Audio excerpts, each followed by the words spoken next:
Dear colleagues, good afternoon. Welcome to our webinar on implementing alternatives to coercion in psychiatric practice.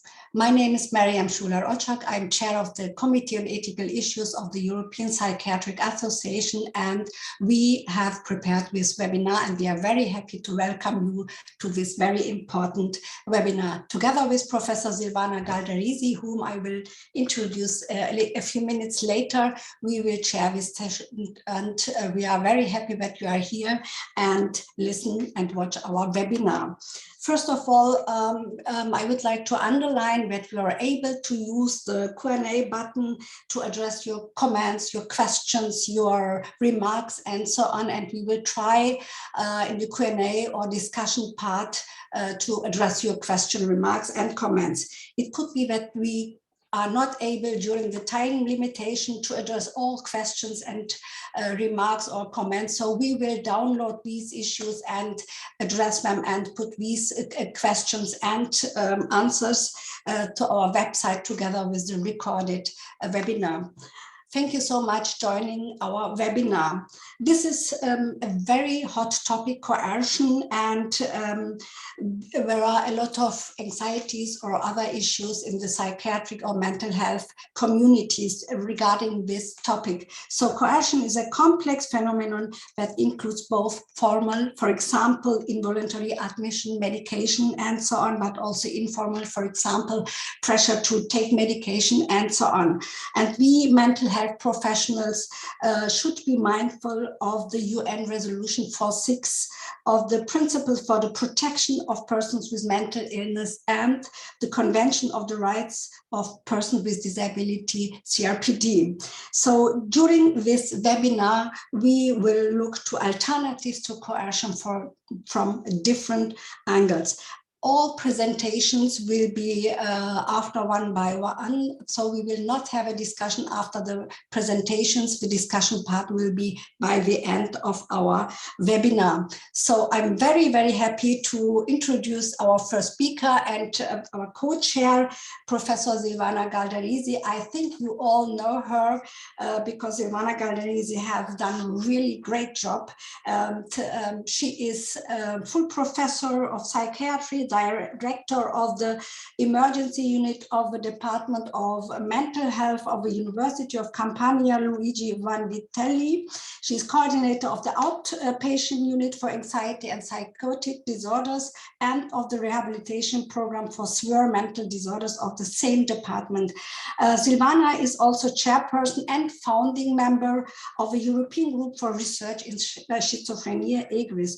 She is president of the Italian Society for Psychopathology and past president of the European Psychiatric Association.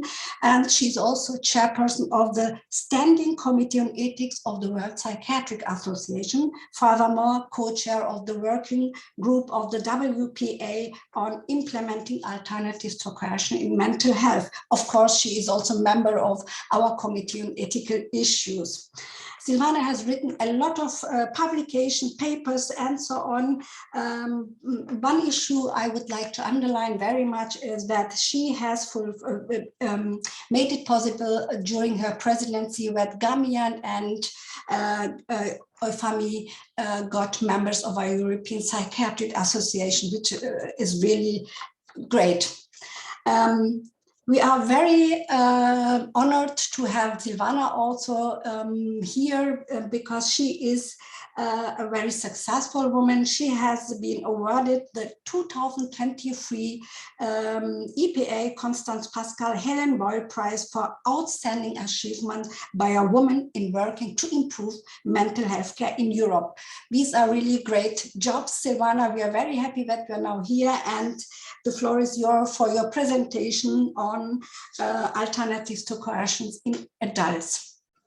Thank you very much, Mariam, for this very, very kind introduction. Welcome to all participants, to the other speakers. And let me say that I'm very pleased to be here because the importance of this topic is really something that is very, very close to my heart and to my future programs. I will now share my slides because my presentation is meant to introduce the topic and possibly to, let's say, stimulate the discussion that, as our chair said, we will have at the end of our session. So here is my presentation. Miriam, can you confirm that the presentation is on the screen? Yes, we can see it. Yes, full screen. Okay, thank you so much. And so, as you can see on the slide, I will talk about alternatives to coercion in adult mental health care. And here is my disclosure slide that, of course, I don't think there is any conflict of interest with my presentation today, but it's a very good habit always to disclose our relationships, in particular those with pharmaceutical companies. So let me start by saying that implementing alternatives to coercion in mental health care is a priority, and why it is a priority.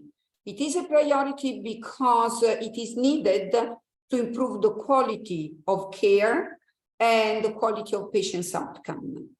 Because the image of psychiatry and mental health care professionals can be improved by programs meant to implement alternatives to coercion in mental health care, because when we reduce or tend to eliminate coercion, the recruitment rate in psychiatry and related disciplines may improve.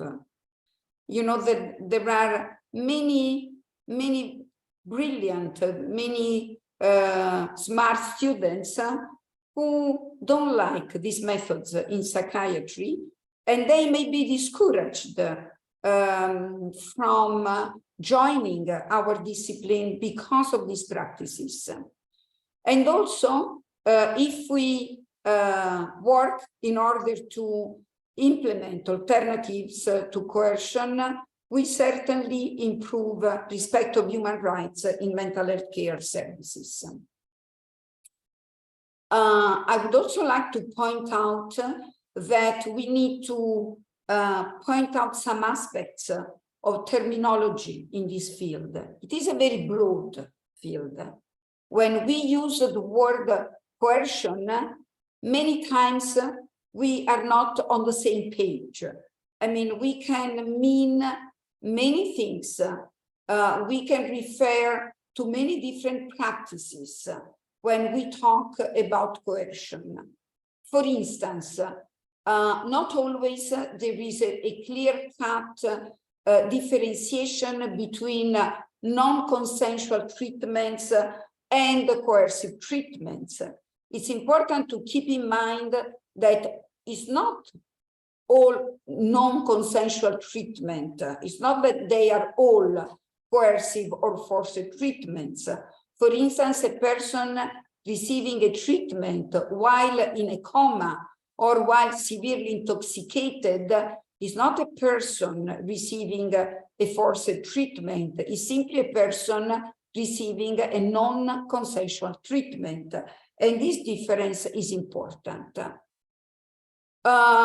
Years ago, George Smuggler published a very interesting paper containing a proposal for a taxonomy of coercion and compulsion. And he said that we should consider such a taxonomy along a spectrum, meaning that there are many different aspects in coercive practices that we may even not be aware of. When I say we, I mean we as professionals may not be completely aware of. But certainly we need to see the spectrum as moving from very mild, I would say not really coercive, but on the border, persuasion, for instance. Persuasion could be a positive aspect because certainly there are many advantages when we try to persuade a person about the benefits of a prescribed treatment or about the benefits that a period of hospitalization may bring to the person herself himself. So persuasion could be a positive aspect. Interpersonal leverage starts to be already more advanced in terms of containing some kind of coercive, because it's as if the benefits of a good interpersonal relationships are somehow meant to be in a way interfered by maybe a refusal coming from a user. Offers are even closer to coercion, but are not yet coercion. Let's say that we may propose a person something in exchange of the acceptance of something that we are proposing. But you will understand that this is now beyond persuasion, because it's something that we give in change, but the person is still free to refuse. The person is still free to say, no, I'm not interested in this exchange, I don't want it, and in this sense, it's not yet coercion. Threats are, of course, coercive. I mean, if we are threatening a person by, for instance, how can I say, talking about a bad outcome of an encounter in case the person is not accepting our proposals, even if we are threatening of, let's say, not willing to be any more in charge of the care of that person when that person refuses our plans, our treatment plans, this is of course a threat. It's no longer an offer, it's no longer a persuasion, it's a threat. And of course, up to the formal compulsion, the legal forms of compulsion. So it's very important that we are aware of this spectrum of different possibilities, because these forms of these different forms come along a spectrum, and needs to be clear in our mind that they may lead to coercive practices. And also it's very important also to keep in mind that the spectrum is also differently felt by the other person, by the user, because what for us is not an objective coercion, for the person can be felt as coercive. So subjective and objective coercion do not coincide. So along this spectrum, there are some aspects that are differently received by the persons according to their background, previous experiences, and so forth. I will use the term coercion to refer to the following practices in my presentation. I will talk about formal detention, meaning restricting the ability of an individual to leave a facility, treatment without consent, also generally referred to as compulsory treatment, and including any form of treatment, seclusion, that is locking or confining a person to a space or to a room alone, and restraint, actions aimed at controlling a person's physical movement, such as prolonged, unsafe holding by another person or other persons, use of physical devices or of psychotropic drugs for the primary purpose of controlling movement, also sometimes referred to as chemical restraint, which has nothing to do with the judicious use of medication for treatment purposes. So as you can see, also when we refer to clear-cut coercive practices, there are differences, because for a user, a forced hospitalization may mean something very different from being restrained.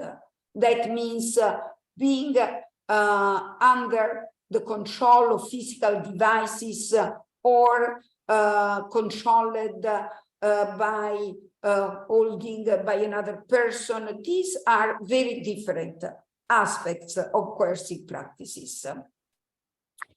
Why do we talk about the importance of implementing alternatives to coercion, and why we are convinced that this is not only possible, but this is needed? We know that it is needed. There is evidence about this. What's the evidence? Let me give you a few examples. In this picture, for instance, you can see the rate of involuntary hospitalizations in many countries. Many countries in Europe, but also Australia, also other countries outside Europe. And you can see in this picture that this rate is highly variable. And it is so different from one country to the other, to the point that, for instance, in Austria, which is up here, you have a rate of 282 involuntary hospitalizations per 100,000 individuals. In Italy, this rate is as low as 14.5 per 100,000 individuals. So you can easily understand that this is not possibly explained by the differences in psychopathology, in culture. Is not one factor that can account for such a big difference.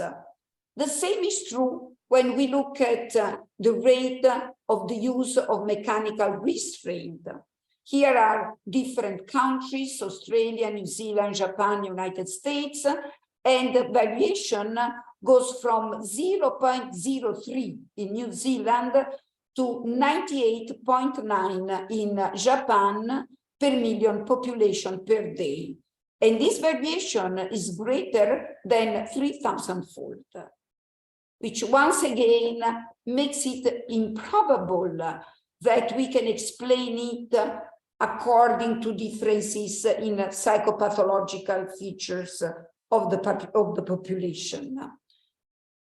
Most probably, we have to discuss other factors, systemic challenges, barriers such as high demand, underfunding, lack of mental health specialists, very few clinical staff trained and experienced in caring for people with mental health issues.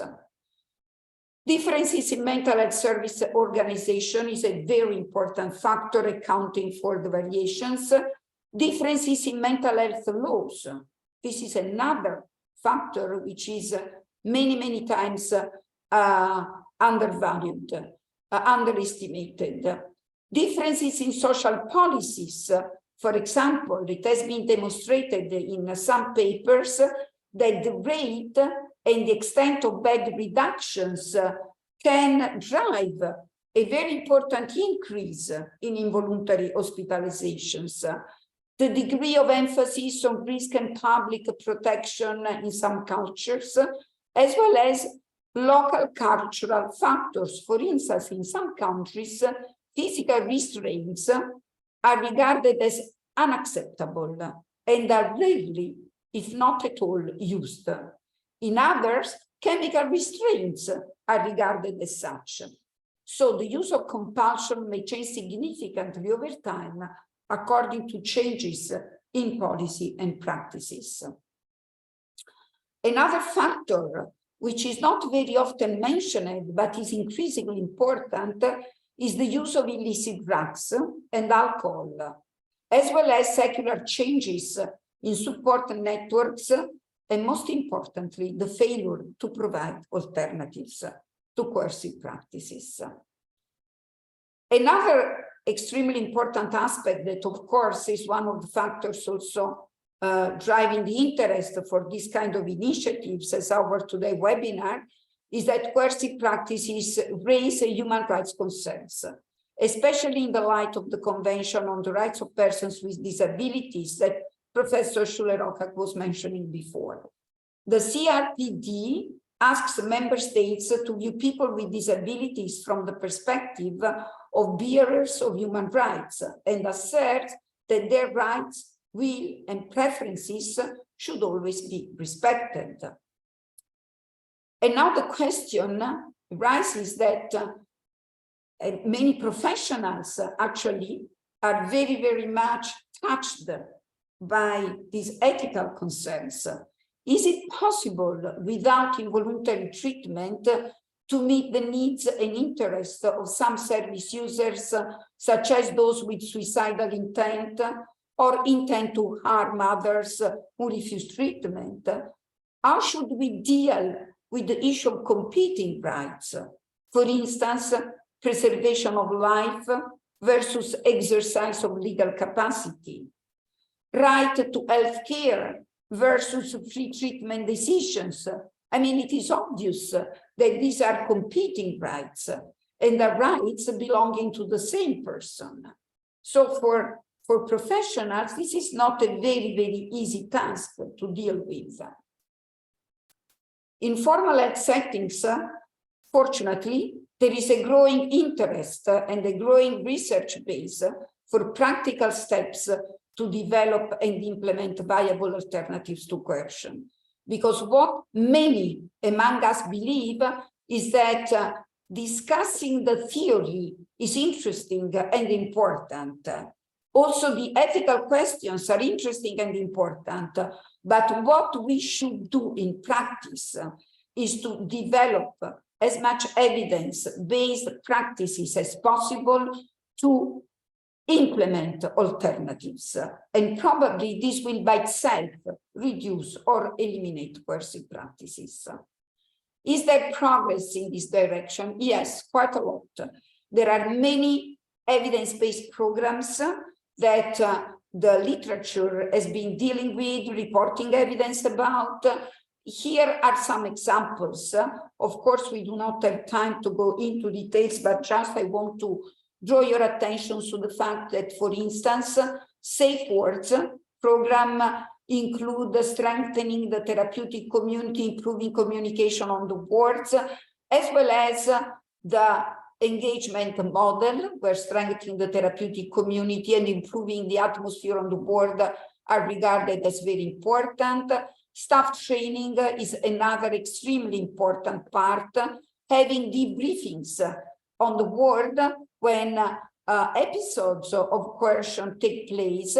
And in addition, there are many things that we can do. National oversight at nights, many of these episodes of coercive practices happen.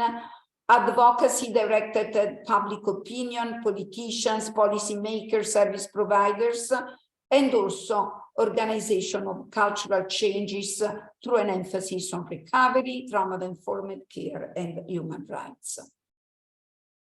Many programs feature the strategy of staff training, the use of new assessment, review, and debriefing tools, because these are extremely important aspects, and also physical changes to the environment.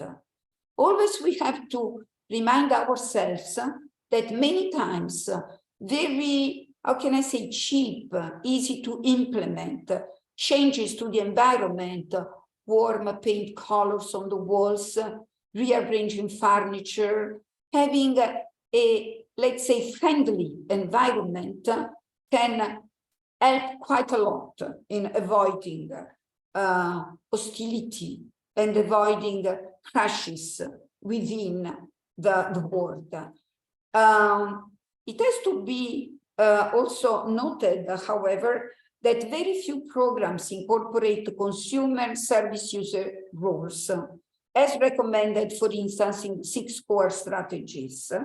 There are exceptions, but still not all the programs take this into account.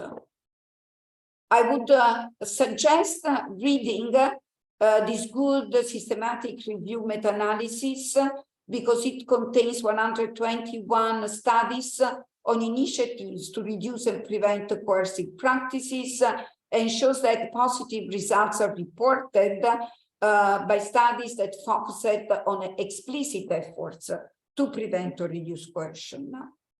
So can we overcome coercive practices? The answer is yes, but we need intervention programs, and especially complex ones that are the ones proven effective.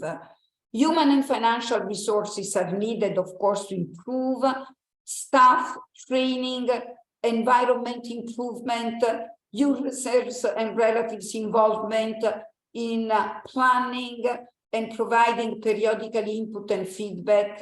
Use of risk assessment instruments is also very important. The use of coercive practices should be always monitored and become part of the evaluation of the mental health care service performance. It must have this value, because otherwise professionals will not take it very seriously. Good practices should be highlighted and rewarded by means of local, national, international prizes. And here is just to acknowledge all the work of my colleagues in the WPA working group devoted to this task. They have been marvelous co-workers in the endeavor of achieving improvement in this direction, and working together with another WPA group, developing partnership with service users and family carers, and also with the WHO working group for quality rights implementation. And with this, I thank you very much for your attention and hope I was not too long in my presentation. Thank you very much.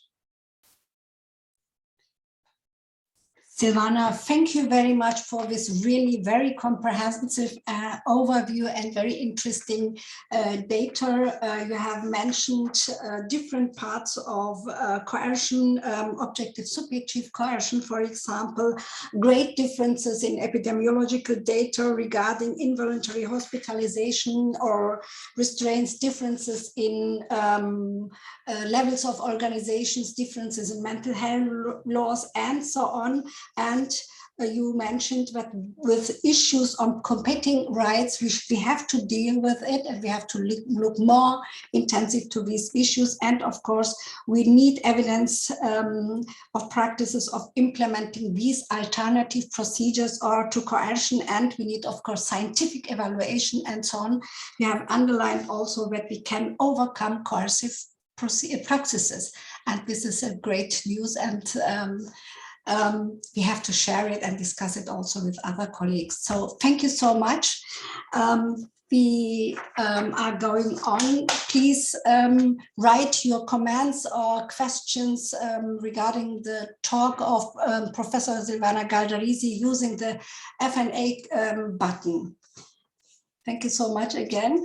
Now our next speaker is Professor Jill Salzman. He is from Tel Aviv University, expert in general psychiatry and also expert in child and adolescent psychiatry. Professor Salzman is director of Child and Adolescent Psychiatry Division and Adolescents Day Ward in Geha Mental Health Center, Petach Tikva, affiliated with Sackler School of Medicine, Tel Aviv University in Israel. And he is, of course, director of this center since 2014. Professor Salzman is chair of the National Council for Prevention of Suicide of the Israel Ministry of Health. And he is also president of International Academy for Suicide Research and so on. I can also mention a lot of other issues regarding your activities and expertise. Thank you so much that we are also here and joining our webinar with your talk on alternatives to coercion in children and adolescents. And now the floor is yours. Thank you, Miriam, for taking care of all this meeting. Thank you, Silvana, for setting the scene. You said so many things that can save me time and slides. Just to add to my affiliation that I was an EPA board member a few years ago, and I also started the child psychiatry section of the EPA, which is really flourishing, and I'm happy for this. I'm going to concentrate on children and adolescents in the connection of coercion. I'm already apologizing for not able to be in Esteban and Peter talks. I'll come back later for the question and answers. We had a strike today, the doctor strike, and all our schedules is messed up. So I have to see patients in between, but I'll be back. Let me start with saying a few words about what's happening in Israel when we come to children and adolescents who have mental illness and need to be hospitalized against their will. So in Israel, we have two lines of options. The first one is to deal with the adolescents the same as we deal with adults and use the same law as in adults. The other one is specific for minors, and we can use each one of them. I strongly suggest to my people to use the second one, the B option, for children because it's more sensitive to their needs and care. The first line is actually that if someone has severe mental illness with danger to themselves or others, and they lack of insight, because if they have insight, they can agree to come into the hospital, but they have no insight. So you need to have severe mental illness, danger to yourself or others, and no insight. In this case, we can hospitalize them against their will. We hate to do it. It's difficult to do it emotionally. It's legal, but ethically, we hate to treat people against their will, of course. Examples for these situations are psychotic patient or who is violent to his surroundings, or psychotic depression patient, or bipolar patient with suicidality, imminent threat to commit suicide, uncontrolled sexual activities, or a patient that sells his home with very low price just because he's in a manic episode. All these cases allow us to hospitalize patients against their will, and soon I'll say a few words about the procedure. If we have a child or adolescent in our ER, we can use a different path. You don't have to be a patient with severe mental illness. In case of minors, the law in Israel allows us to hospitalize someone even if they have a minor disorder or what we call psychological distress or dysfunction. The most important criteria is that this can cause harm to their development. And examples are such as anorexia nervosa. Adults with anorexia cannot be hospitalized in Israel, even if they are going to die. Even their BMI is very low, they cannot survive, but if they're not psychotic, we cannot hospitalize them. However, if it's a minor below age 18, we can hospitalize them just because of harm to their development. Another example is PTSD, or a child that had child abuse and is in a severe PTSD, or a child with school refusal. They don't go to school for a year. We think it's a harm to their development. We can hospitalize them against their will. Another case is that the child agrees to come to hospital. The doctor agrees he needs hospitalization, but one or two of the parents are against it. In this case, if we really think the child needs to be hospitalized, we can hospitalize them using a procedure with the court of law. I'll say a few words about it soon. In Israel, minors above 15 years old can have their own consensus. If the child is above 15 and he agrees, the judge will not listen to the parents. If the child agrees and the doctor agrees, the parents are not, they cannot say anything anymore. This is unique to our law. Just to let you know, in Israel, above age 15, we treat them as young adults. So a female that is pregnant and she's above 15 and she wants to do abortion without her parents' knowledge, it's possible in Israel. A minor, 15 years and above, that wants contraceptives, she can go to a doctor and get contraceptives without permission from her parents, because we discovered this can really save her emotional life later on and avoid unwanted pregnancies. What is the procedure? For option A, if you want to hospitalize a child with severe mental illness, let's say schizophrenia and violence, and you want to use the adult law, the assessment should be by child psychiatrists. In Israel, child psychiatry is a separate expertise. You need to study adult psychiatry or child psychiatry or both, as I did. So expert child psychiatrists need to see the child, and the assessment must be face-to-face. It cannot be through Zoom or Teams or other option, just face-to-face. and then you write a letter to the district psychiatrist. It's a function by the government. This psychiatrist can decide to put the child in a hospital and coercion for 7 days. And after 7 days, the director of hospital can add another 7 days, and then they have to go to a committee.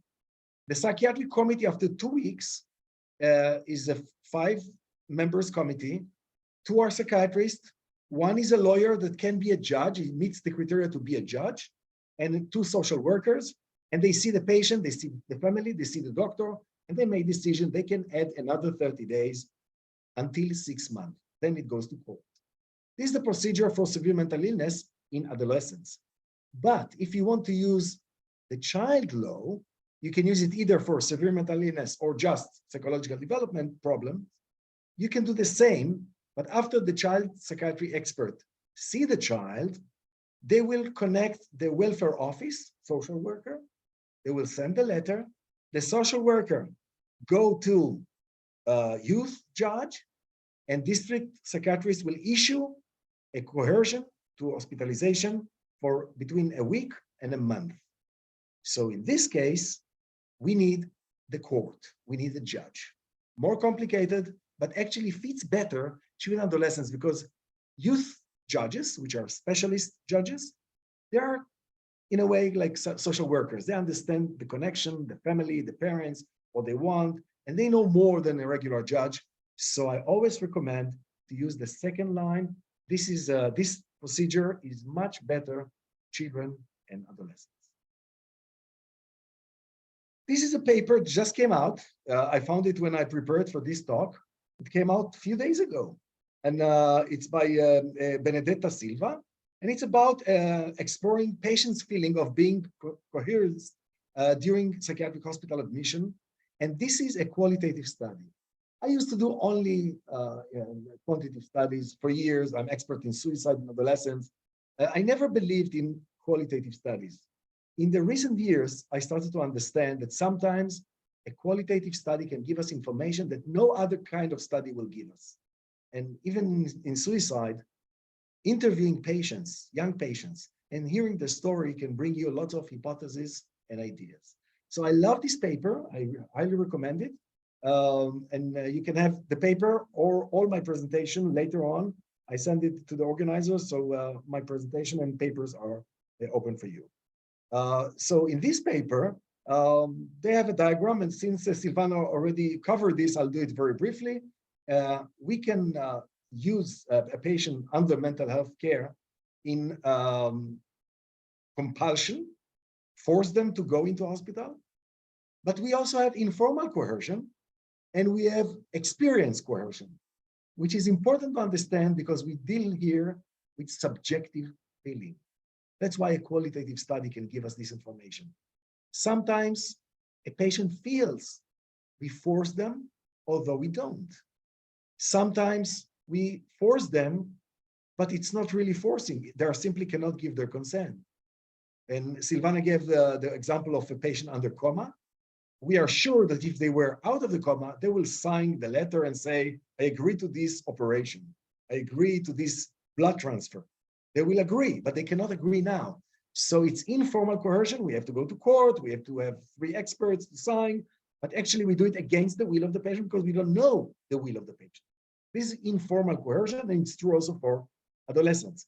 Some people will say that when a patient is anorectic, they actually psychotic. We call it anorexia nervosa, but it's not nervosa. It's psychosis. They look in the mirror, they say, I'm so fat, but actually they're not.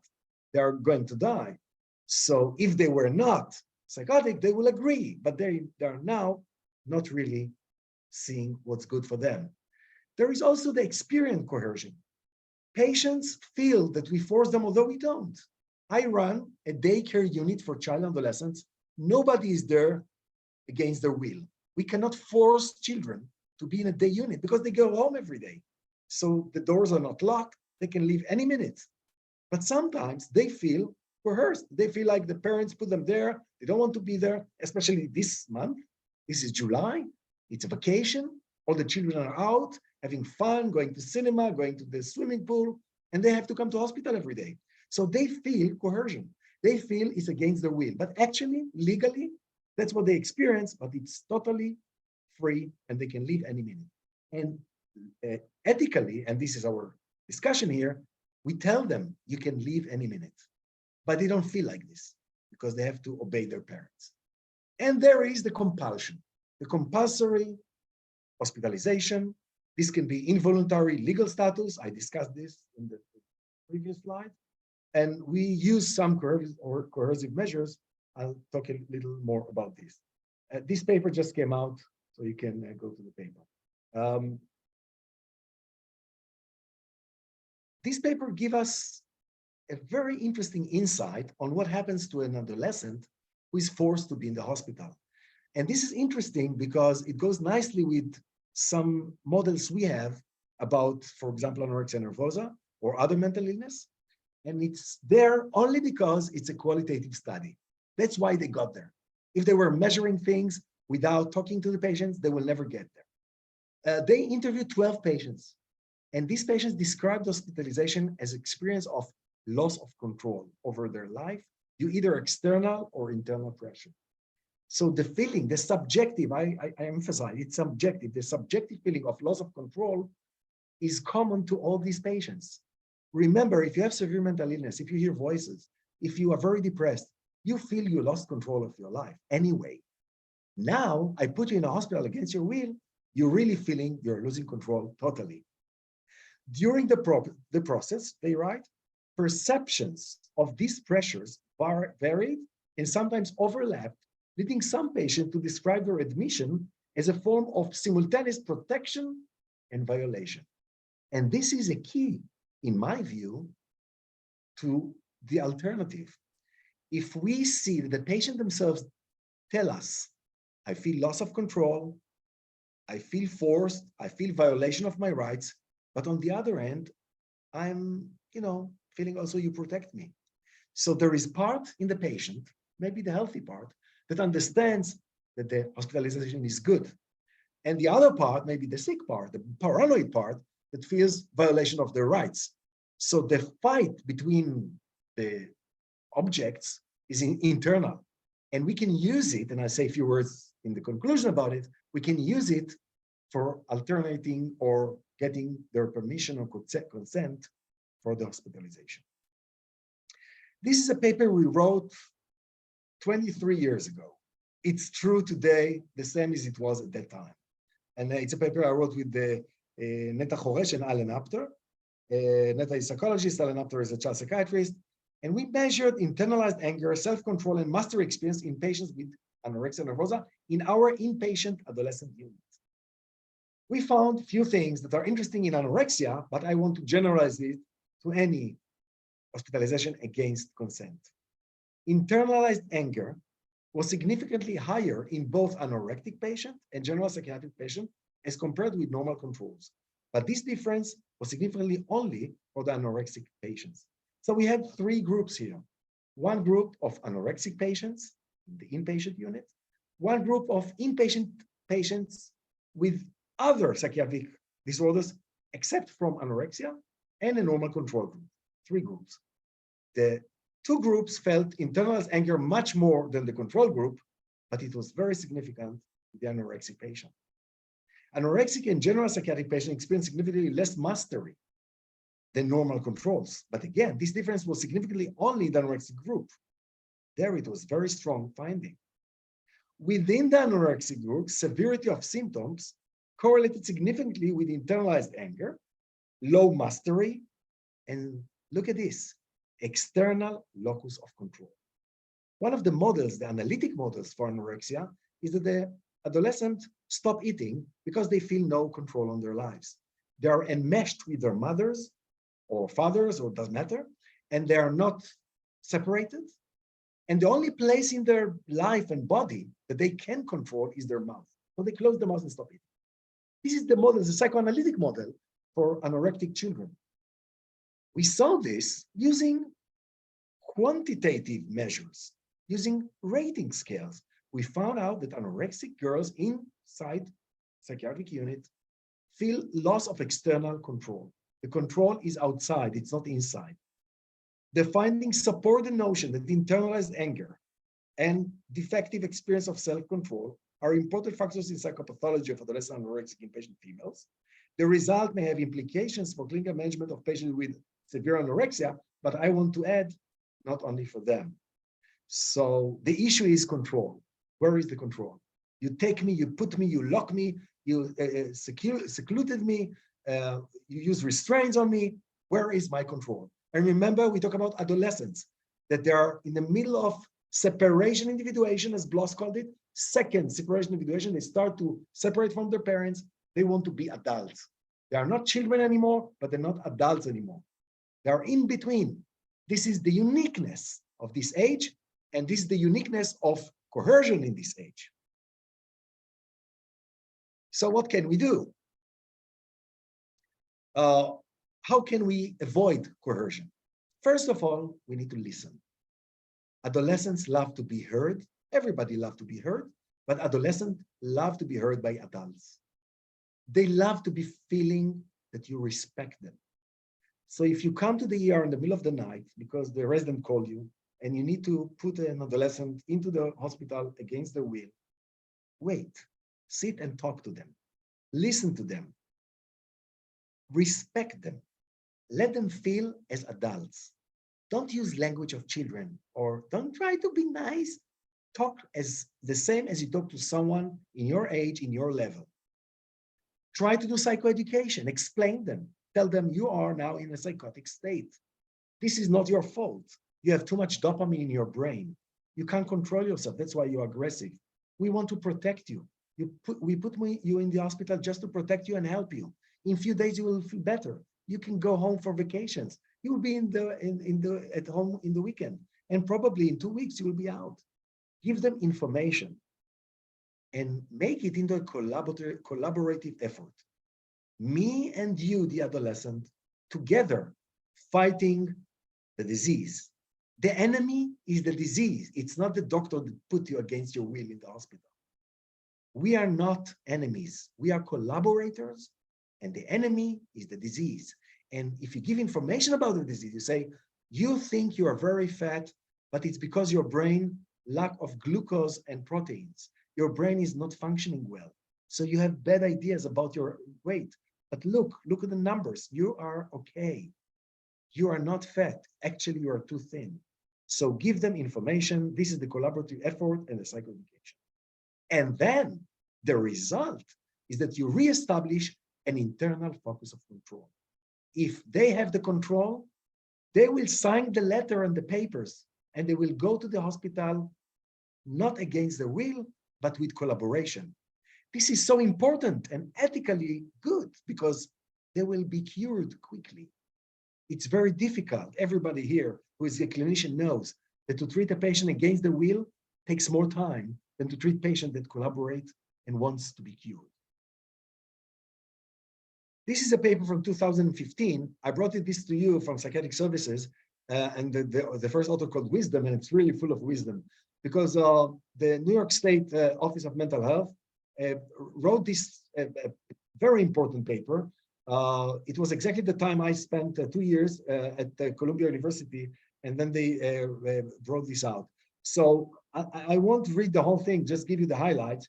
The Positive Alternatives to Restraints and Circulation project of New York State Office of Mental Health was designated to build a capacity to use alternatives to restraint and circulation within state-operated licensed inpatient and residential treatment programs serving children with severe emotional problems, disturbances. This is a paper, a white paper on alternatives for kids. Its long-term goal was to eliminate the use of these restrictive interventions through the state mental health system care by creating a coercion and violence-free treatment environment governed by philosophy of recovery, resiliency, and wellness. And I would add respect and collaborative effort. They use 6 core strategies to reduce this circulation and restraints, and it's done over 1,000 cases. It's evidence-based and it's working. We call this approach de-escalation. We use it a lot. I send my nursing staff to the UK to learn how to do de-escalation. I just give you a brief taste of it. It's true for adults as well, not just for kids, but with kids and adolescents work very nicely. For example, if you're very aggressive and dysregulated, we give you ice to hold in your hand. If you become very violent to another patient, we separate between you, we take you to the side with no audience. Audience is very bad to these situations. We try not to touch you, we smile. We try to put you in an environment that is green and blue, which are colors that calm you down. That's why we use these colors in the nursing staff uniforms in the ER, but also in the operating room. And each identified specific activity contribute to this success. And I highly recommend to go through this and train your people to do de-escalation and stop the patient before you use restraints and seclusions. Let me finish with saying a few words about seclusion and restraints in children and adolescents and what are the alternatives. So I decided not to put lots of words on the slides, just to bring you pictures. This is from my hospital. I'm directing the Megia Mental Health Center. It's 166 beds hospital, and we have adolescent inpatient unit that the Santiano that you all know started many years ago. This is the room that we restrain patients. This is how it looked like for many years. It's a bare room because the law don't allow us to put any photos or any, plants and so on, because it has to be sterile. First of all, to avoid fire. Second of all, to avoid violence. Someone take it and throw it on you. So it has to be naked room. We were allowed to put a television. So if you're restrained, you can watch television, but that's all. This is the way we change it during the years. We colored the wall with blue color of sea because we found out that most patients find the sea a relaxing phenomena. Not all of them. One of them was almost drowned in the sea, so he felt very bad there. We had to use another room. But most of them will love this kind of room. This will shorten the time they have to be restrained by 50%. And I'll show you the paper in a minute. This is how it looks today. It's still a bare room, but we put a very colorful roof, looks like a sky. So it looks like you're in the outdoor. We put some water. It's not the sea. So if you're afraid of drowning, you don't see a sea, but you see water. You have music of water if you want. You don't have to have the music. You have a TV, you have air condition, and you have a clock. It's difficult to see, but there is a clock there, here. And the clock shows you how much time you are there, so you can have the feeling of how much time passed, because we're allowed to put you there only up to 4 hours, and every half an hour the nurse has to come, and every 2 hours the doctor has to come. So it's not nice, it's not good, but it's much better than how it was before. So we try not to use it at all, but if we have to, it's a little more pleasant. And we measured this and found out if you have sky, if you have blue water, if you have music, you stay there less time. This is a soft room. This is an alternative. We try today not to use the seclusion at all and to put patient here. This is a naked one. This is how the Ministry of Health allows us to do it. It's made of very soft material, so you can struggle and knock your head and everything, and no harm is happening. But it's a naked room. You're just allowed to have your mattress if you're going to sleep there. This is one that is more cozy. This is an adolescent unit. You have the teddy bear. You have more soft womb. I call it the womb. It's green because green is relaxing and kids love to come there. Sometimes they ask to go there. They say, I feel I'm going to burst. Please put me there for half an hour. This is a better one. In my department, in my day unit, we also have a room. We don't force anyone to go there, but sometimes they ask to. The room is soft, but we have lots of soft material. We have earphone to put music. The kids are never alone there. They're always with their therapist, but they can be there for half an hour, and we call it timeout. It's not soft room, it's timeout. They can ask to be there, or they can be sent there if they become very aggressive. Professor Salzman? Yes, I'm finishing. Thank you. 2 minutes. When you enter this room, you can see faces, and you can choose the face that match the emotion you feel right now. This is another room called the Snoozler room.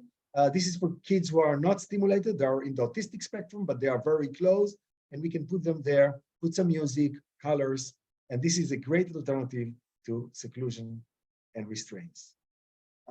We measure this. This is a paper you can read later on.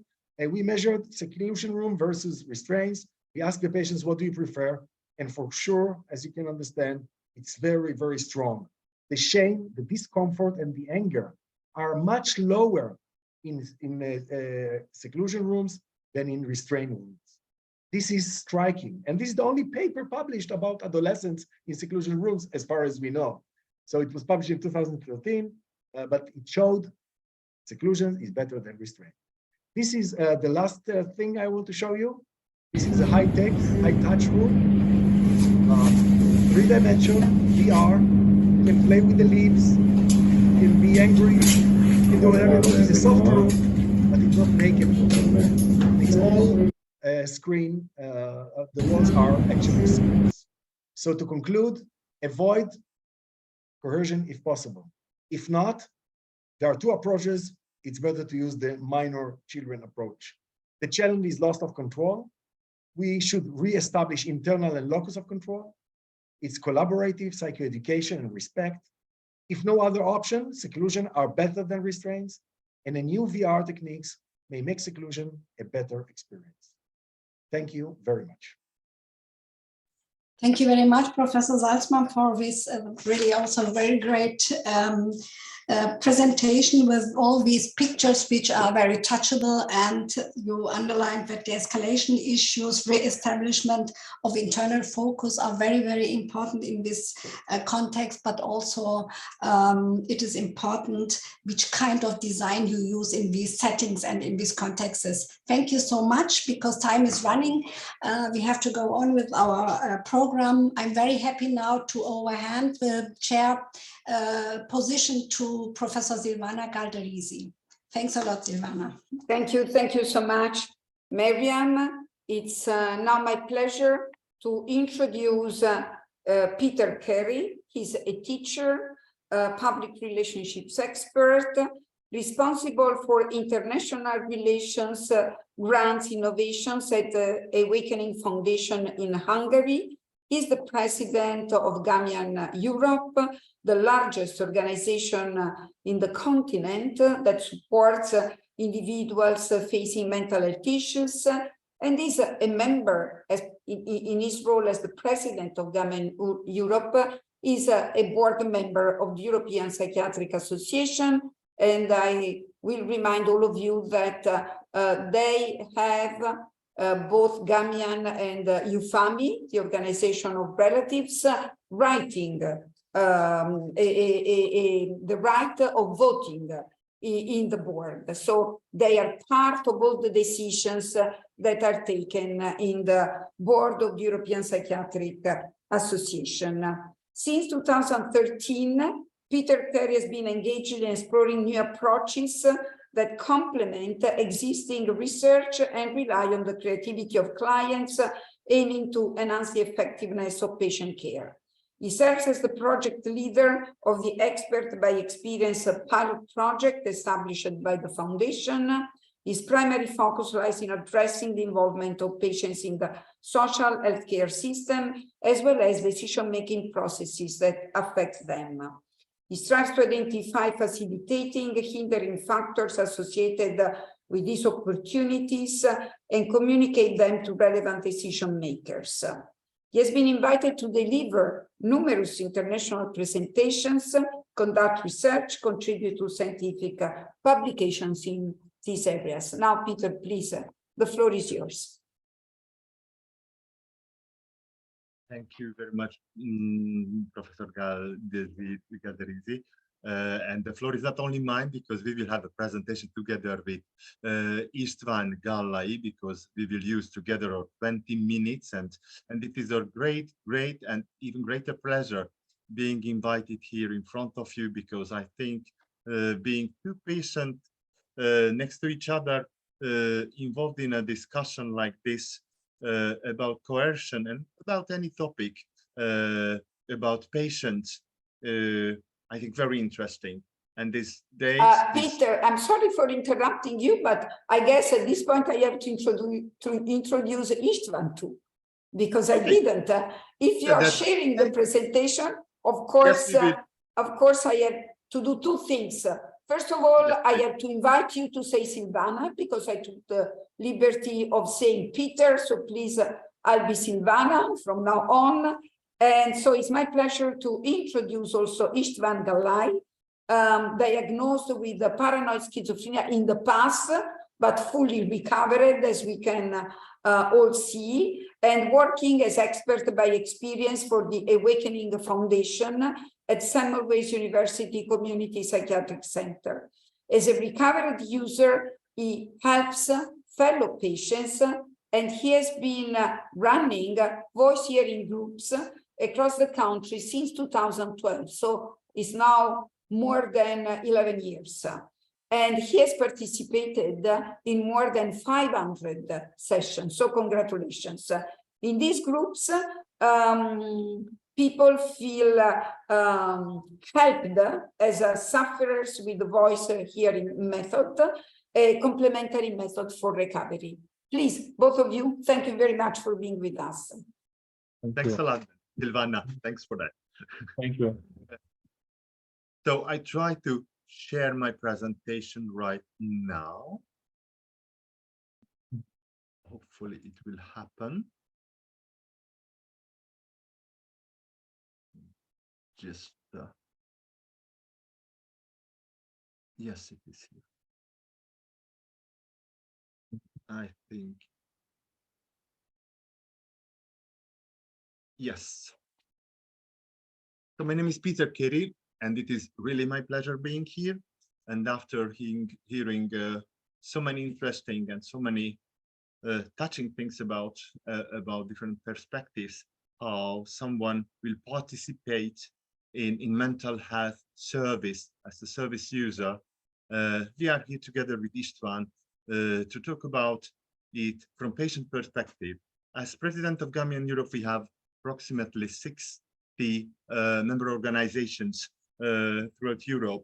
So I cannot only speak as Peter Kerry, a person who started to hear voices when I was 43. Before that, I had a, I can say, fruitful, lovable life without thinking at all of mental illness. And now I'm president of Gambian Europe. I think past schizophrenia somewhere in the past, and try to be here collecting all the voice of patients from the country. I give the floor to introduce yourself, Istvan. Thank you very much. Nice to meet you, everyone, and it's very good to be here.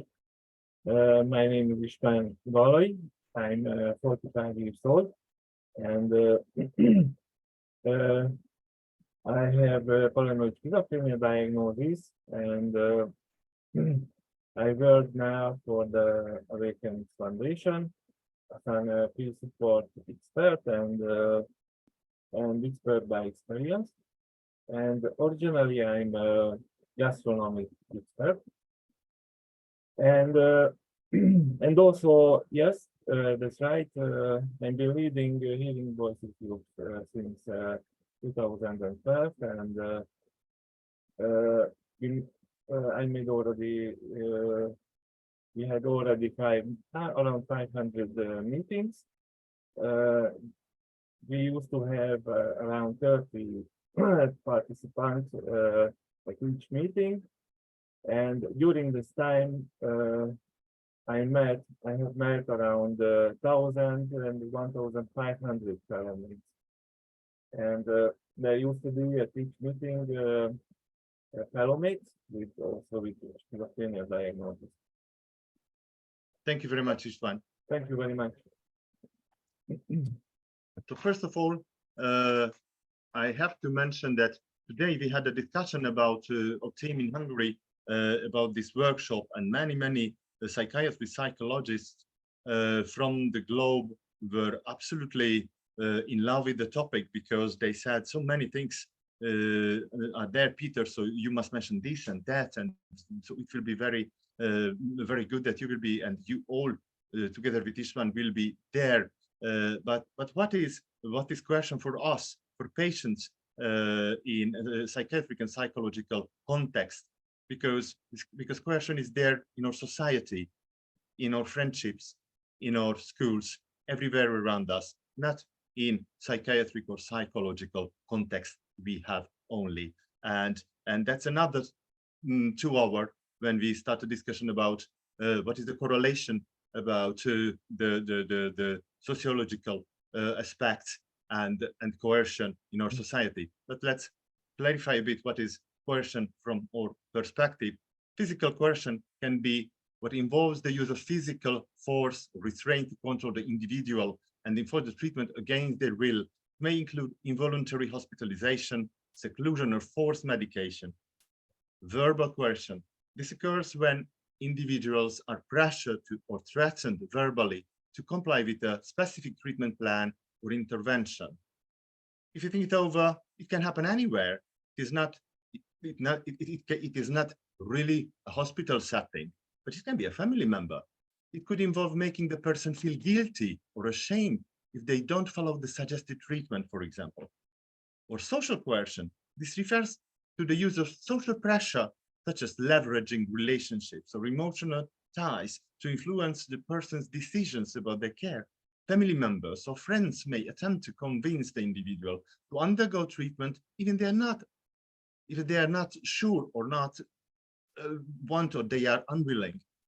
Or there can be economic coercion. Financial pressure can be used to manipulate, I can say the word, however it is a strange word, individuals into accepting a specific treatment. For example, a person might be threatened with financial consequences if they do not comply with a particular treatment plan. Certainly, usually it is not from the mental health professional system. Or legal coercion.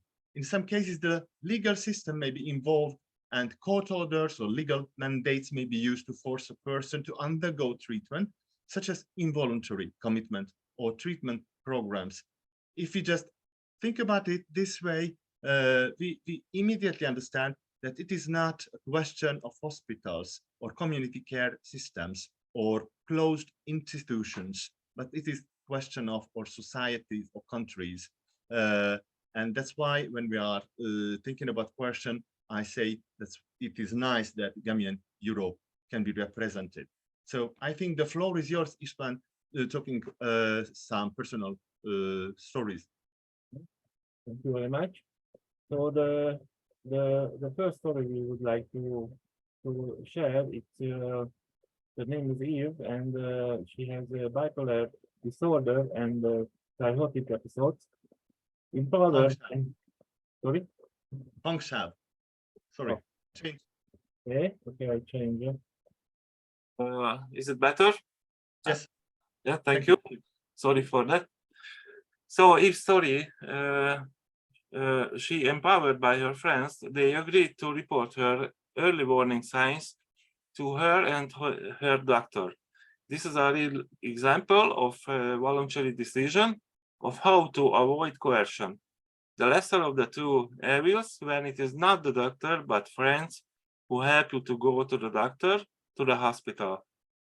She accepts this decision better from her friends. And another fellow patient, of course. Yes, this is Martin's story. His mother wants to place him in forced personal care by a complete stranger because she no longer wants to deal with him. And if he accepts this care, he will be put in a pensioner status and they can get money from that. He doesn't want that at all. He has not got a chance. They don't take it into account. Next story is Julia's story. She has bipolar disorder. She was repeatedly restrained in hospital against her will and was given such high doses of sedatives for months that she has no memory of the almost a year prior to her treatment. Moreover, it was unnecessary and she didn't behave in a way that she deserved this. It was a very bad experience for her. Neither she nor anyone she knows will never forget her story for the rest of their lives. The life of a high-functioning, previously productive, healthy woman has become a stigma herself. Matt's story, who has schizophrenia, his parents make him always feel that he will not be able to stand on his own. They want him to stay at home and help them. They don't support him to move. They don't even consider him to live in an independent life, even though he is doing an excellent, respected peer support job on his own in the country. They never bring up the subject of having an own flat. He experiences it as an obligation. He is afraid to bring it up for the sake of family peace. He feels that if he just moved away from home, his parents would be angry with him. They would not help him. And the next one is Paul's story, who has late onset schizophrenia. His parents convinced him not to seek mental health care at all to avoid getting into the mental health system. Because many people who get it just get more and more sick and lose all their potential for a lifetime. Paul received treatment after working together with Voices in Head for more than 2 years. Thank you very much, Istvan. Thank you. We collected these little stories just to show you, like I don't know, a colorful bouquet, how coercion can occur when we do not exactly think of what we usually think about it. But what can help if we talk about coercion and we are an international organization, or we are persons who want to think it over. So mental health professionals, mental health practitioners, including psychiatrists, psychologists, counselors, therapists, are crucial in preventing coercion. They should be, they can be, they are trained in ethical guidelines and the importance of informed consent by fostering open communication, respecting patients' preferences, and involving them in treatment decision. Mental health professionals can reduce the risk of coercion. And certainly ethical codes and guidelines. Professional and patient-driven organizations such as the European Psychiatric Association or the World Psychiatric Association, WHO, or GAMIA Europe, establish ethical codes and guidelines for mental health practitioners. These codes emphasize the importance of patients' autonomy, confidentiality, and informed consent, providing a framework to prevent coercion and promote responsible care. Certainly, we have legal frameworks, laws, and regulations related to mental health care can also help prevent coercion. They establish criteria and safeguards for involuntary hospitalisation, treatment, and other coercive measures. Legal protections ensure that these interventions are only used when absolutely necessary and in line with the person's right. And organizations like ours are there to see if these laws are good or not. And we are there to help policymakers if they want to correct something. Advocacy groups and patient rights organizations are there too. They focus on mental health and patients' rights, play a vital role in raising awareness about coercion and advocating for ethical practices. They work to protect patients' rights, ensure address to fair treatment, and challenge any practices that can undermine or may undermine patient autonomy. Education and training programs, we are there to do that. Comprehensive education and training for mental health professionals and students are crucial to instill ethical principles and best practices. These programs should emphasize the importance of shared decision-making, informed consent, and respecting cultural differences as well in treatment approaches. And certainly my loved one, peer support and family involvement, encouraging peer support and involving families and support systems in the treatment process can be very, very beneficial in preventing coercion. Collaborative, co-productive, co-creative approach allows the individual to have a broader network of perspectives. It creates a safety inside and support when making treatment decisions. Just an example from Hungary. be creative with my mates, my loved ones who are persons with schizophrenia, bipolar, borderline. We call them, sometimes they call us, sometimes major mental health problematic people. We created an e-mental health tool on the internet where you can freely book, train expert by experience, free of charge, who can have a discussion with us. But it is exactly like when you book a flight ticket, you just check your calendar and you can have a discussion partner who can help you to know everything you want about a problem, about a mental state, about the problem of the soul. So you are not alone in our country. If you start to work with this site, and we are open to cooperate with other countries as well, just contact me. And certainly, what do we have here? More transparent communication, because we want to know what we will have. We want to know that they are honest. We want to know that it is certain that everybody is honest with us. Creating an environment of transparent communication between the individual and the mental health professionals, family, will have building that trust, what we want to have. Research certainly, and evidence-based practices, encouraging evidence-based practices in mental health care ensures that treatments are effective and tailored to the individual's needs, reducing the need for coercive measures. And what can be a rule of a patient-centered organization? It can be a Europe-wide organization collecting other organizations, or a local patient-centered organization, or a community care center, or a hospital setting when it is patient-centered. They can have educational campaign, developing, implementing educational campaigns to raise awareness about coercion in mental health care. Use various media channels, websites, social media, disseminate it. Advocacy and policy change. Advocate for policy changes at the national or international level that prioritize patients' rights and ethical practices in mental health care. Collaborative with policymakers, government agencies, and other relevant organizations to shape the mental health laws and regulations that protect individuals from unnecessary coercion. Guidelines and recommendations. Developing and publishing guidelines and recommendations for mental health professionals and organizations on how to prevent coercion based on what they experienced, and adopt patient-centered approaches. Offer training programs and workshops to help mental health practitioners understand the importance of informed consent and shared decision-making. We can use support networks, establishing support networks and helplines for individuals who have experienced or are concerned about coercion in mental health care. Offer resources, information, and guidance to help them navigate their rights, available options.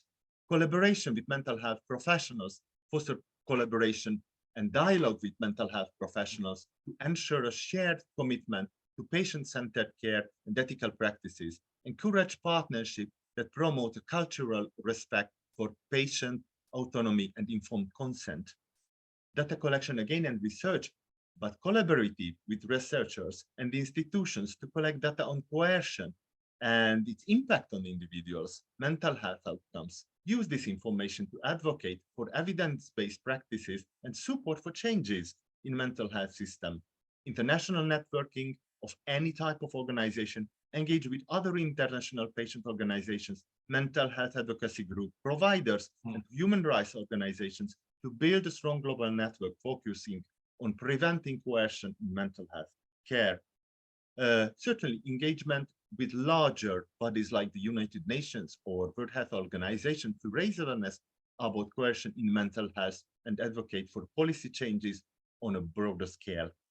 Lobbying and public awareness events, organize lobbying efforts and public awareness events to draw attention to the issue of coercion and the importance of protecting patients' rights in mental health care. Empowerment and empathy, empower individuals, all stakeholders who have experienced coercion to share their stories and advocate for change, foster an empathic and supportive community within your organization. And it is the time when I have to say thank you for your kind attention, and special thanks for the Awakenings Foundation, and special thanks for Gambian Europe, my organization who made us to happen then. And thanks a lot for European Psychiatric Association including us in this discussion. Thank you very much also. Thank you both. I think this was a great experience for all of us, listening to real stories and to your proposals for improving on this aspect of mental health care. I think that we should really profit from your presence to invite also our participants to ask questions, to provide comments on what you reported. And while listening to you, I have to say that the previous thing that came to my mind is that did I highlight enough the importance of peer support groups in my presentation? Probably I didn't.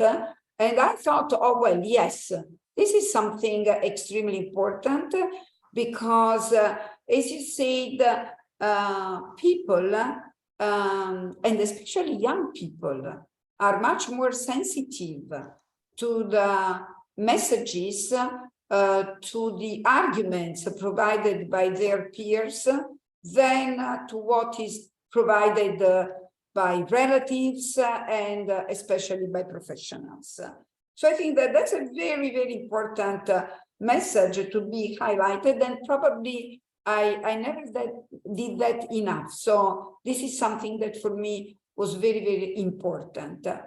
The other aspect that I think we should always keep in mind is that there are surprising findings. To me, for example, and I would invite comments from the audience and also from the panel concerning the finding that Professor Zalsman presented.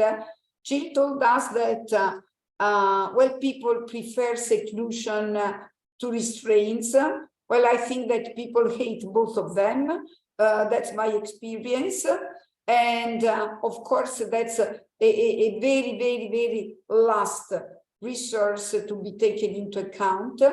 But I have to say that sometimes I have some difficulties with seclusion, probably more than with restraints, because I have seen very, very rarely people secluded. We generally don't do that. We don't have very safe rooms for seclusion, because in order to use seclusion, you really need to have an extremely safe room with very safe walls, floors. So these should be very, very special rooms, because otherwise it's really very, very dangerous to leave a person maybe with a very strong impulse towards self-harming, and to leave a person secluded in these conditions for me would be much more concerning than, for instance, accepting, because people sometimes ask for being restrained. And here too, we need to talk very frankly about restraints, saying that, as I said, I hate both, and in my small unit, because I run a small emergency unit, I think we had I started in 2009, in 14 years, we had no more than 3 episodes of restraints, never seclusion, 3 episodes of restraints upon a request of the patient. The patient said, please tie me to the bed because I feel such a strong impulse to harm myself.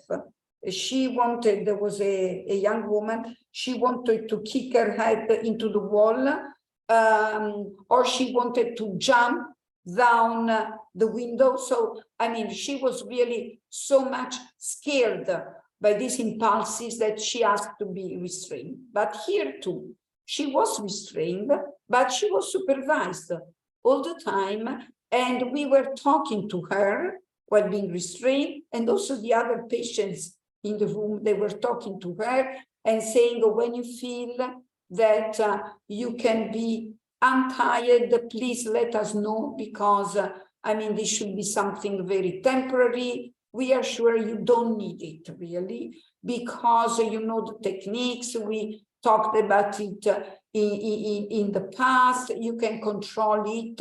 Here, the internal locus of control is a very important topic, and so forth. I mean, we really, oh, sorry, Miriam, you are right. We have to go on with the program. I was trapped into the interest for these presentations.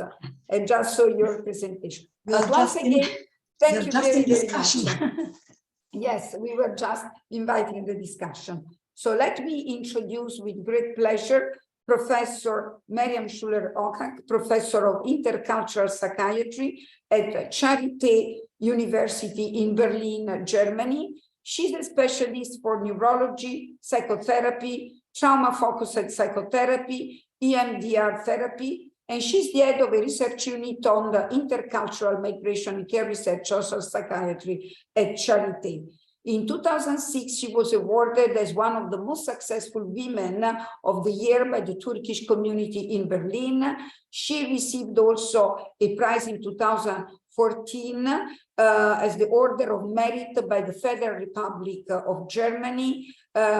Since 2017, she's an honorary member of the WPA, and she has received many awards for all her hard work in the field of psychiatry, defending human rights and minorities and very vulnerable population. Please, Miriam, apologies again for my talking before your talk. Please go ahead. Thank you very much for the very kind introduction, Silvana, and thank you very much, Peter and Isvan, for this great talk. I'm very impressed, and I recognize that we mostly not involved during Gamian or FAMI or other organizations in our work. Sometimes, of course, we do it, but it is we can do it much more. Thanks a lot for this really awareness issue to me, and I think to many other colleagues.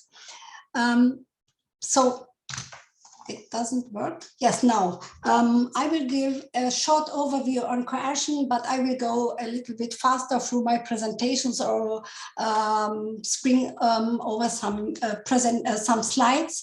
But important is the ethics and the role of ethics in this context, and maybe also just to mention a few other alternatives to coercion, and then underline the role of our Committee on Ethical Issues and conclude my presentation.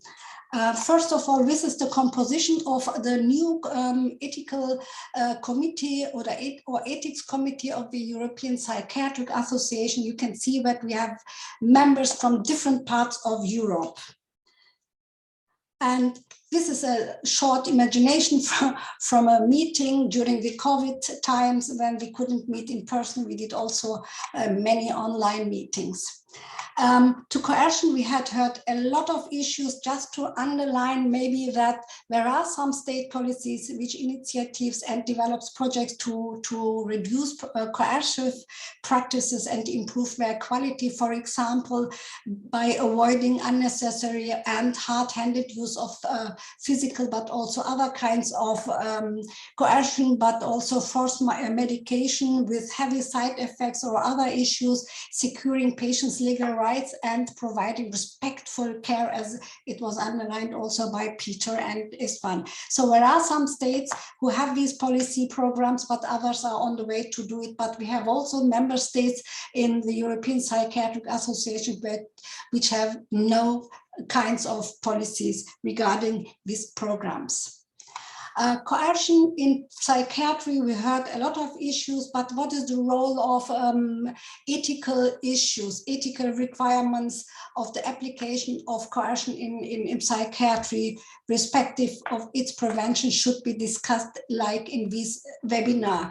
And we know that coercion is permissible exclusively in cases of incapability of self-determination and immediate danger, specific danger for patients, but also maybe for others, and physical integrity or life of these people. There are a lot of difficulties in assessing these criteria, and we should, in some cases, illustrate and discuss it in case examples. For example, we know that preventive procedures for avoidance of coercion is possible. We got many information from Silvana, from Peter, from Isran, but also from Jill. For example, using advanced directives, trust-building procedures, but also recognition of influence of context. For example, it was mentioned or underlined by Professor Salzmann, sensitization against coercion as done by the former speakers. And it is important to clarify the indications. Which kind of indications are there and how do we control these applications of coercion? And I think it is very important to change sometimes also the attitudes of all of us, also of some mental health professionals toward assistance of decision aimed to strengthen respect of the rights of self-determination of the mentally ill, and of course where we to fairly balance the psychiatrist conflict. We are responsible for some issues, and we are also responsible for care and respect for the rights of self-determinations, of course, of our patients. These resolutions are very important principles for the protection of persons with mental illness. It is written there that we mental health professionals, psychiatrists, should oppose discriminatory practices if these are used or lived, which limit their benefits and entitlements, deny parity, curb the scope of treatment, and or limit their access to proper medications for our patients and with mental disorders or mental health problems. Furthermore, this Convention of the Rights of People with Disability, it was mentioned before, so I can go on with my presentation now, looking to the ethics. What does this term ethics mean? It captures a variety of moral standards and values being held by a person within himself, but also in the society, community, and so on, with which he or her agrees and committed to these issues and live with these attitudes and so on. And the necessity to develop specific ethical regulations for psychiatry was formally developed by the American Psychiatric Association. It was in the 70s, but years ago they found that there were a lot of malpractices in psychiatric issues. I would like to remember or mention our survey on ethical dilemmas in contemporary psychiatry, which was done together with the steering committee of the National Psychiatric Association. Malpractice was one of the main mentioned issues which were problematic for our colleagues in different countries. So this was not only the only reason, there were also other issues why the American Psychiatric Association developed Code of Ethics. And looking to the EPA in 2013, and EPA published 10 statements referring to a variety to ethical aspects. And one of these statements were the necessity to avoid the use of coercion measures.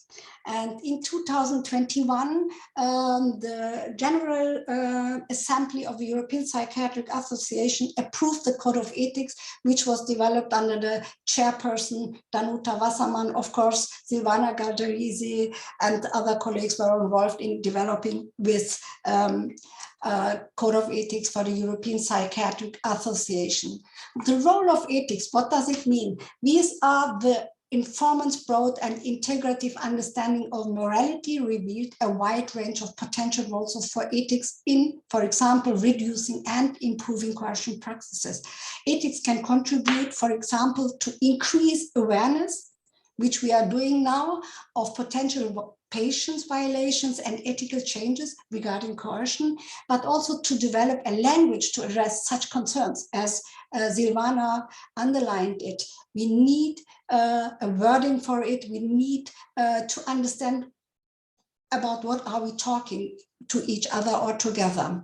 And this process can open up local practices to critical reflection, but also discussion, since consciousness is important for developing these moral perceptions and empathy towards our patients.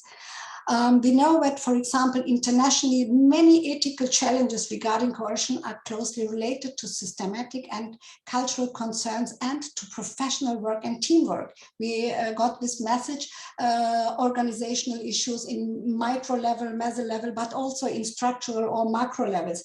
We have to change many issues here. So this underlines we need to address, for example, the moral habitability of healthcare. We have to discuss it again, ethical leadership and moral communities as part of policy programs and quality development work. And furthermore, offering systematic way of working with moral issues regarding coercion on all organizational levels, in our teams, in our institutions, and so on.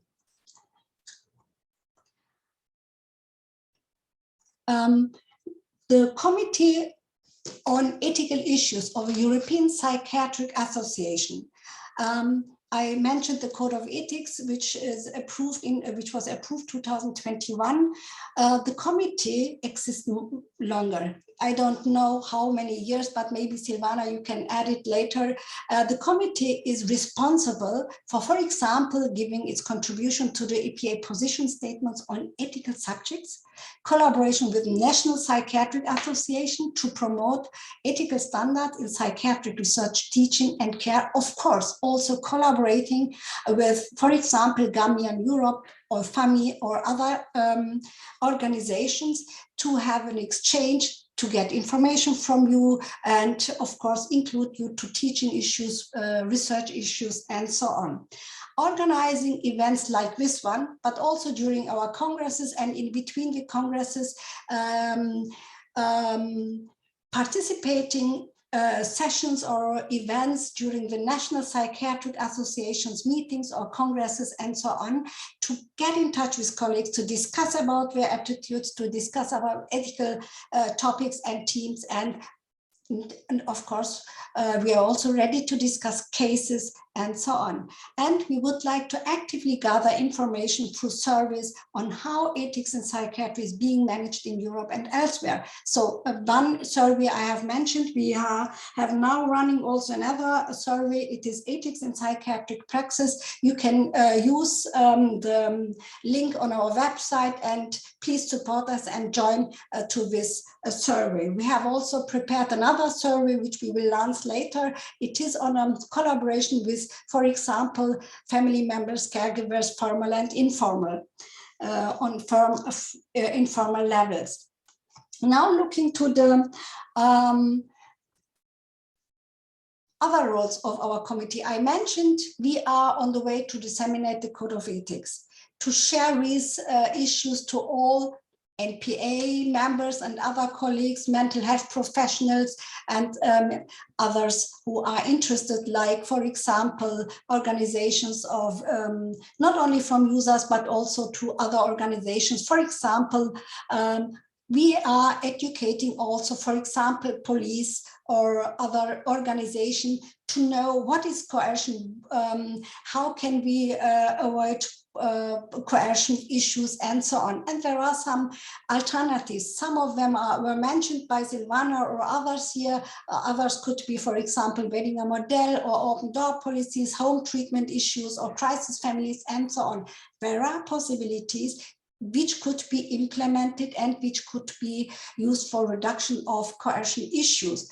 But more active and systematic use of implicit ways of working with moral concerns and ethical changes in praxis could also be, such as very nice underlined by Professor Salzman, de-escalation trainings. In our hospital, for example, every staff, especially medical doctors, psychologists, nurses, and so on, have to go on through 4 days at the escalation program. And they have to go on refreshment issues year by year. And we have many multiplayers who could give this information to other colleagues. So in this training, we are able to learn the insight or the other perspective, for example, of patients who could be restrained or something like that. We do role plays, and it is heavy to be a mechanical restraint or something like that. To experience these issues are for us very important. As mentioned also before, systematic regular debriefings after all cases of coercive measures, whether formal or informal. So it is important to include the patient in these sessions, in these debriefing issues, to get these ideas of the patients, what was going on, why couldn't the de-escalation issue not succeed, or other issues, what was going on in this process, and so on. And we are very happy to have role plays interactively and discuss also with patients with issues. We work with peer support groups, this is really great, but also with ex-in staff members, with peers who were trained, who were educated to work as a professional where in between patients and professionals. Furthermore, I think we need a very good monitoring of any case of coercive measures, processes. Silvana mentioned awarding issues and so on. Furthermore, we need exchanges in case discussions, not only once when something happened, we need it in regular manner, and implementation of formal clinical ethics support. Sometimes it is very important to have an ethics committee in the hospital or somewhere else to be addressed for some questions to be discussed with them. And for us, it is also very important to collaborate with Gamian, of course, wherefore we invited you, and also with Eufami. And one of our main objectives is to reduce coercion, and we hope we can succeed it one day. In conclusion, principles of ethical guidelines. These are respect for the person, autonomy of the person, of course, will of the person, beneficent, doing good, non-maleficent, not doing harm, and justice, treating people fairly. And of course, we would like work with our patients in decision-making processes and so on. And it is very important to know that these principles of ethical guidelines are modern ethical codes for us, for mental health professionals, and respect for the choice of our patients, individual patients, of course. Autonomy, I mentioned it before, confidentiality, it was also mentioned by Peter, dignity, dealing with our patients with dignity. And I'm sure that we can do more. For example, coercion in psychiatry is increasingly important area. It was underlined by all speakers. For clinical and research initiative, we need much more research on this issue.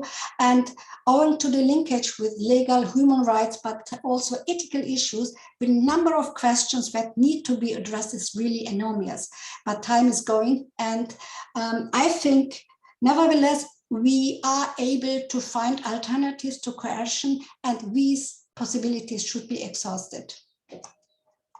So thank you very much. Thank you very much, Miriam, for the content you provided, but also for making an effort to leave time for the discussion. Actually, I was not very much worried about the time, given that we have very few questions and answers. Probably more will come, but at the moment, if you wish, I can start with the first one, and maybe we alternate in providing answers. So the first one is whether there is any positive and proactive progresses to deter political persecution through formal legal compulsion. I think that what is meant here is whether we see that we can do something about the fact that people can, in a way, be persecuted through formal legal compulsion.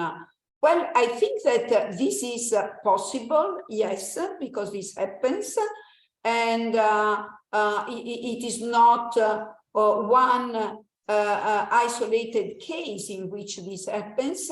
And what is very important to know by all the audience is that both European Psychiatric Association, for example, and the World Psychiatric Association have ethical committees that are also prepared to receive reports from everyone in order to, let me say, call for attention to abuses of psychiatry for political reasons. I mean, both our committees, and I'm sure also several national committees, deal with these cases of abuses. Now, of course, we cannot do miracles in all situations. Certainly, our associations do not have the power for having always commissions going to the places, checking in person, establishing relationships with the local governments. But when we receive repeated reports concerning political abuses of psychiatry, including coercion, we generally, as ethical committee, we go to the National Association, and in case the National Association is not taking any initiative against this, we are even considering the possibility of excluding that association from the global association. So there are tools, there is interest, and this is a concern for us. Please, Mariam. I think we should also underline that we have colleagues who are really very active watching these issues and reporting them. And if these issues are in repetition, so they can get to us and report it, as Silvana underlined it, and we will we are also able to write some papers, of course, in improvement of our board or of the European Psychiatric Association. So it is possible to have an opinion on it, and you can communicate this opinion. But as mentioned, we are not politically powerful. Mariam, I don't know whether you feel you want to go on with the next.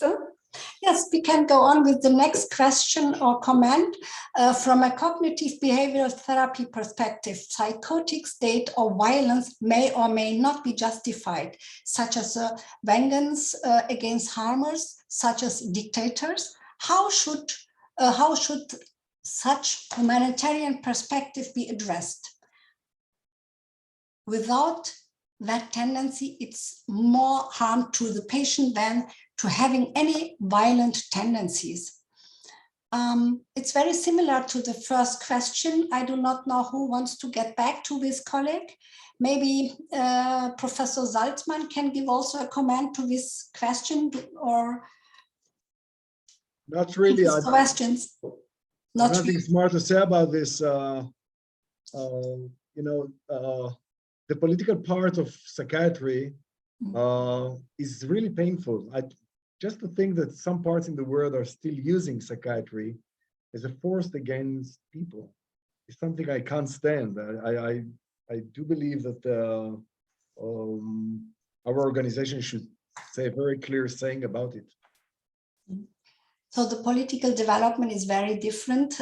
In some countries, there are restrictions, not only against patients. Of course, stigma, discrimination plays here a huge role, but also against people who are not thinking like you or like these powerful people. So it's very difficult to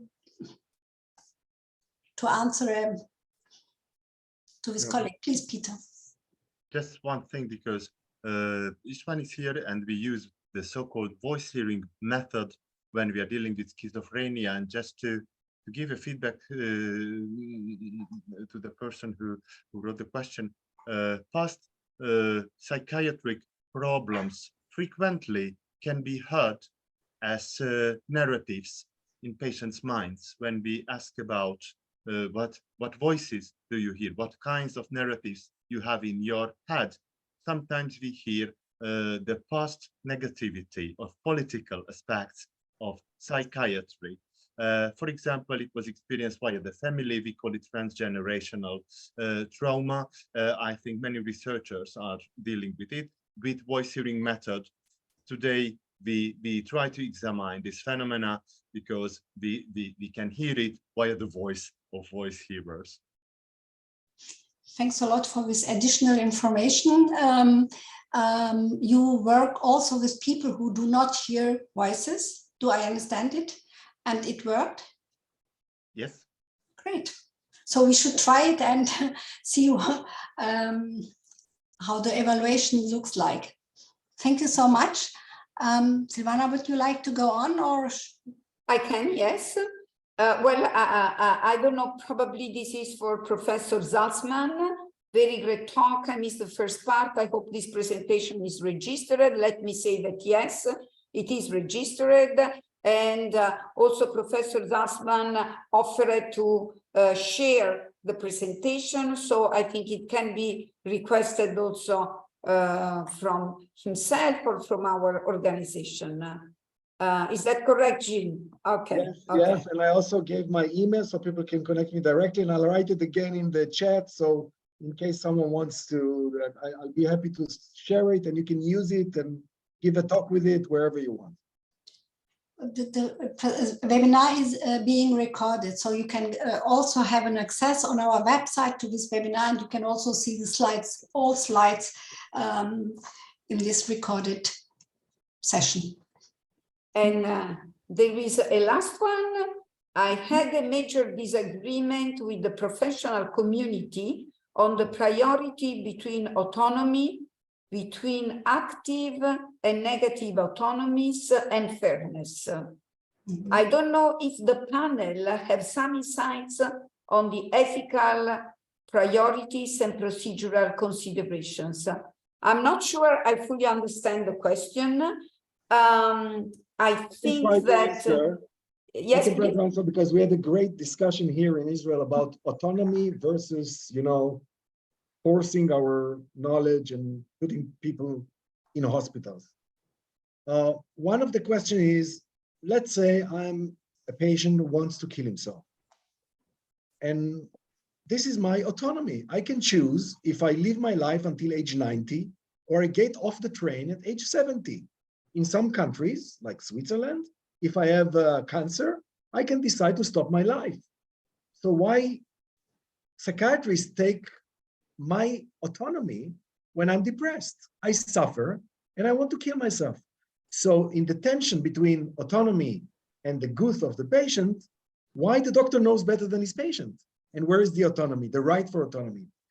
The answer we got to after discussions of hours was very nice, and I hope you can accept it.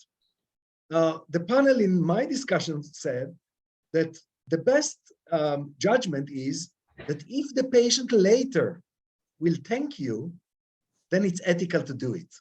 It's like I'm going with a friend to a bar and I'm drunk and I start to spread money, and my friend taking me forcefully say, "Gil, come home, don't stay here." And he takes me and I'm angry. Let me give tips to everybody. Say, no, Gil, let's go home. And in the morning when I wake up and say, "Thank you for taking me, I could lose so much money there." So ethically, it's actually for the good of the patient, actually saving his autonomy, because his or her autonomy is lost when they're psychotic, when we're very depressed and suicidal. So this will be I think the test for keeping autonomy for patients. I have to say that I fully agree. And in my experience, I saw so many people who wanted to take their lives coming back and saying, "Thank you very much. You saved my life. Now I'm a very happy person. My life is wonderful."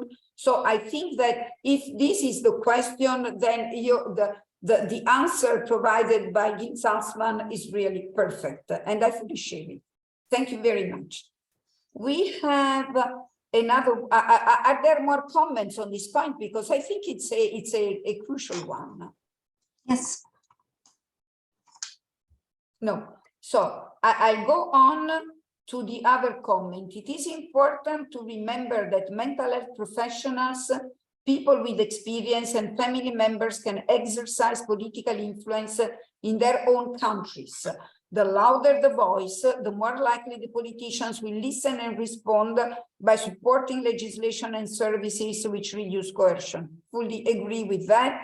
I think there is nothing we should add to this comment, because it is simply what I share, and I'm sure that all of us do share this comment, and that's the reason why we are here today. So thanks a lot. But we need also the social media or media to support, or to get support, and to be louder and visible and hearable and so on. Therefore, it's a great idea. Yes. And collaborations between families, patients, and doctors. Together we're stronger. And media. And media, of course. Well, with the media is a very difficult story. And I think that we are not yet to the point where we found, at least in my country, media look for us only when they want comments on personal stories. They want comments, for instance, for someone who did something wrong, someone who killed someone else and was previously a psychiatric patient, so they want to hear a mother who killed the baby. So these are the only times when they really give attention to our field. So I wouldn't be so happy about that. But Silvana, you're fully right. If you have a code of ethics or another code with the media, to be really very consciousness, or to be very careful and deal with these topics very carefully, and stay in right information and give more information, not fake news or something like that, or report on an issue really in a very huge complex text and so on, and because you would like to reach more people and so on, it's difficult. But to have a code with them and to have a really very serious representatives of media, very helpful in these cases. Otherwise, you can't reach the political players in some cases. Yes, please, Peter. Just a couple of sentences. For us in Hungary, we had a very nice opportunity to be on television, for example, and that tell you one thing. Talking about major mental health issues in a normal way, in an open way, can create a very nice, very warm atmosphere. We were shocked. We thought that we will be criticized. We spoke, I think, with each one approximately 60 minutes about our schizophrenia, how we lost love, for example, from the community, how we lost our friends, how we received them back, what we did. You know, it is something powerful, what we created for the Hungarian media, and it was as nicely received. We were absolutely, I don't know, I'm very pleased with that. And Gambian Europe will always help for anyone in need to create well-ly phrased messages to the community, to create good messages, because I think it is not easy, and it is not easy nowhere in non-countries today. I agree with you, and I want to point out that I was not really questioning the importance of being in the media, but just questioning the fact that sometimes we are asked for our opinions, for our reports, not for educational purposes, not for improving the public awareness of these problems, of these issues and so forth, but simply for breaking news. And that's not what I like, but still, I fully agree that this is extremely important. So I think that we have one comment. One comment. Oh, is it disappeared? Yes, I think it is disappeared. Yes. Oh, okay. I saw it before. I don't see it any longer. Okay. Me too. When I answer by typing, the question disappears. So I answered a few questions by typing. Okay. Okay. That's fine. That's fine. So thank you. So I think we have 1 minute. To an end. Yes. We have 1 minute for closing up, please. Well, I think that we had a very interesting session. I think was not enough in terms of time and points to be discussed. Probably we need to plan another one. And I wish to thank the European Psychiatric Association for giving us the possibility to organize this webinar and discuss these important topics. I wish to thank our chair for organizing so carefully this meeting. And I wish to thank all the participants in the panel and from abroad, from, let's say, remote, for their participation, their questions, and their comments. So I look forward to another session on the topic, because I think that we really need it.